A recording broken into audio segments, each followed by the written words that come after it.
Welcome along to our first session here on Fooltime. Great to have you along with us as we send a shout out first of all to our sponsors, Racecrack Motors. Of course, they're down there on Grey Street.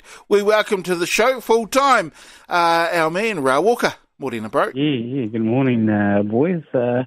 Another weekend, and the weather's been scorching hot. Indeed, it has been. Very much so. Also joining us from up there in Pairo, we have our man, Rino Wilkenson. Morena, bro. Yeah, morena, boys. Another exciting day here in Pairo. Blue skies, not a cloud in the sky. I'll be down seeing the big VA car show, motorcycle show, and looking forward to a family fun day of activity. And anyone passing on through, driving through the famous town of LNP Bottle, pop in and check out some of these muscle cars and have a bit of fun. Drag racing on today, blowing up cars, heaps of stuff. Wow. So looking forward to the big weekend. Sounds awesome. Also joining us from over there in Australia, we say a big g'day going out to our mate over there, JT, Jason Tawhiwhirangi. Morena, bro. Ata Māori, boys. Oh, yeah, g'day. Lovely day over here on the sunshine coast of Queensland, even though it's still quite dark, but looking forward to another 30-plus temperature. No, not really. Hope I can bugger off because the footy's back.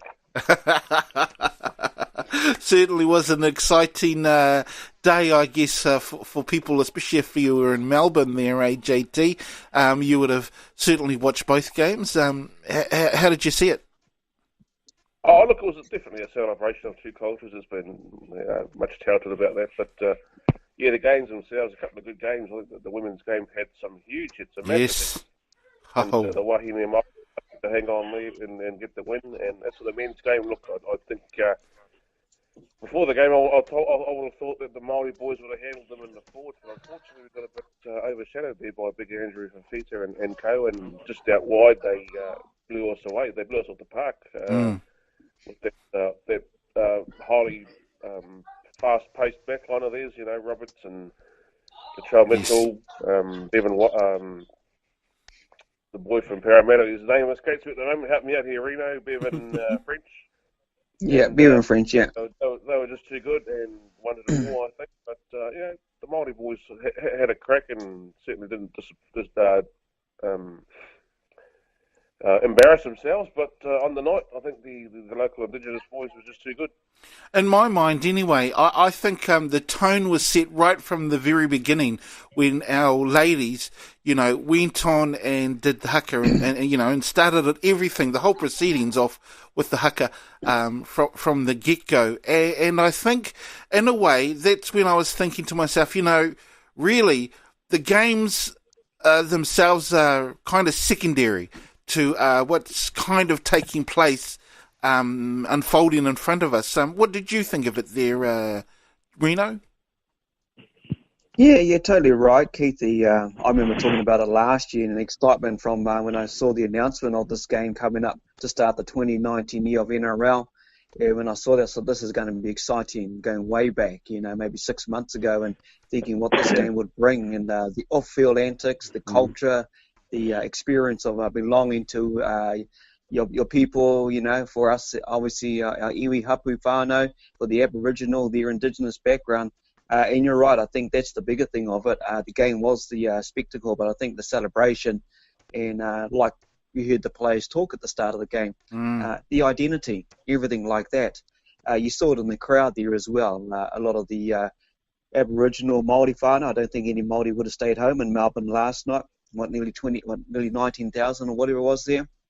But yeah, I think it's a celebration. But for me, the build-up to it, getting to know a bit about themselves, their heritage, whether it's on mum or dad's side, I think it's a good thing, and for us as Māori, learning a little bit of te reo Māori, being proud of the haka, as we say, the men and the women, but also just to get to know their whakapapa for us, and on the Aboriginal side, to see them out there doing their little dance, reminiscing the animals, because they're a proud nation of the animals over there, and it was cool, bro. I loved it, loved the whole thing, and like JT said, the games itself was exciting, the physicality, and man, I loved it, bro. I haven't stopped yapping on about it all morning. Been the whole whānau watching. I'm a bit tired, bloody tired, because I think I finished about 12:30. Yes. To be down with the VA car show at 5:30 this morning setting up. Wow. So, Māori boy, a bit bloody tired today. I bet he is. What about you, Ra? What did you think of the entire occasion? Yeah, I think it was a spectacle of cultures, and look, me personally, Keithy, I'd love to see a lot more of it. Both good games, the men's and the women's, and as I said, it's two cultures, two proud cultures, sort of getting it on the footy field, and a lot of talent in both teams. So yeah, it was they were good games to watch. I'd even like to see them maybe one day amalgamated with the other sort of cultures of the Pacific, Papua New Guinea, Fiji, bring them all in and have some kind of indigenous mini world sort of or Pacific tournament to involve the Maori and what can we call them? The Aboriginal team now. That's why I think they went under the Indigenous All-Stars. But it was a great feast of footy, and man, I'd love to see more of it, Keithy, and a good crowd to watch the games in Melbourne last night. Yeah, I did, throughout social media, I'd been kind of keeping abreast of certainly things that had been happening over there. I think they had their ceremony? Was it the haka, and also what else was happening when they were handing out the jerseys? I saw that. Did you catch any of that yourself there, Ra? Yeah, I did, and even just the hakas themselves, it's that thing I said about a clash of cultures, and we need to see more of it. I mean, it's good for both the Australian Indigenous people and also the New Zealand Maori, to inspire a lot of the young kids up and coming. But I reckon just a lot more of it. It's great spectacle to watch.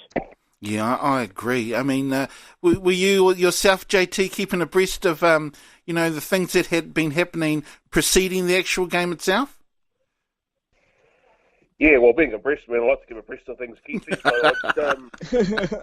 a lot of the players made mention of the fact after the game that it was the lead up the week building up to it, where they got out into the community and did different workshops and different things like that to get the community involved, and just to give, especially in Melbourne where rugby league is still like a minor sport compared to the AFL. So a good chance for them to get out in the community, spread the gospel, so to speak, and at the same time learn about their culture and their heritage and different things like that, and just to form a bit of a brotherhood. One of the things that really hit home for me was once the hakas and the war dance had finished and they almost came together, I thought, oh, here we go, but then they stopped and gave each other hongi, which was really, really cool to see. So that was something different. I thought, oh, here we go, there's going to be a bit of a bit of push, but the opposite reaction. And yeah, for the most part, the game was played in really good spirit. Still a bit of push and shove here and there towards the end, maybe out of frustration from our side. But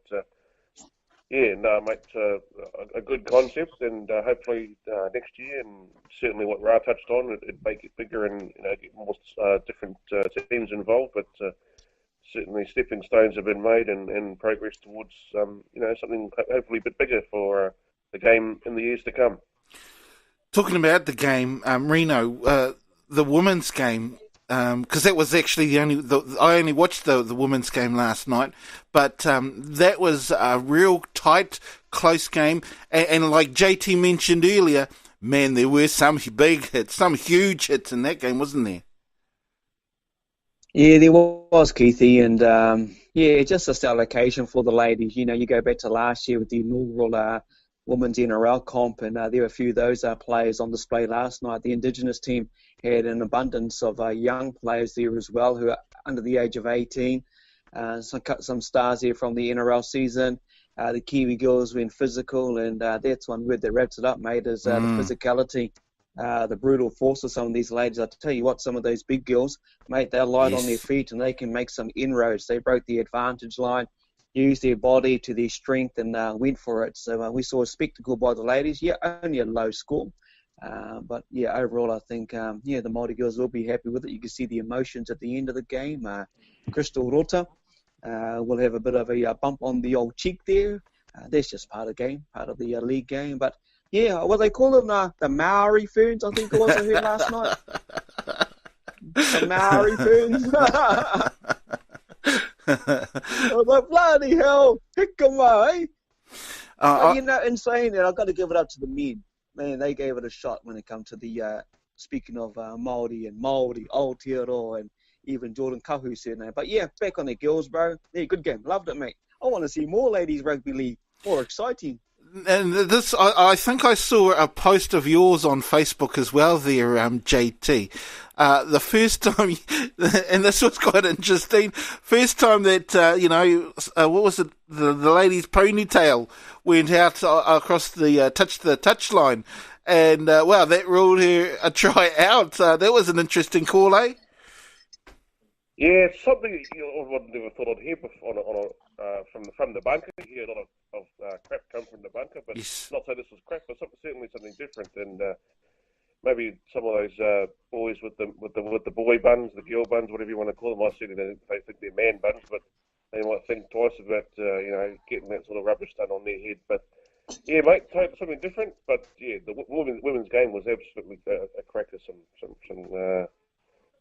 Some awesome stuff in there. That Karadina, what's her name? Mo Winner, I think her name is. Sorry if I got that wrong, but she led from the front, and obviously Crystal Rota on the back of that scored the winning try, and very emotional game for her. Her daughter was admitted to hospital a couple of days before the game, and I think she lost her cousin also fairly recently. She had her name written on a tape around her wrist, and for her to score the winning try and then break down near the end of it. Absolutely fabulous win for our ladies there, and I might be biased, but I think that was probably one of the better game of the two. Just some big hits and a lot of physicality, and and I suppose because we won, but at the end of the day, winning wasn't overly important. Yes. Keithy? No. How true. But it certainly was an emotional reaction, especially at the end when our girls did win, though, AJT. Oh, absolutely, yeah.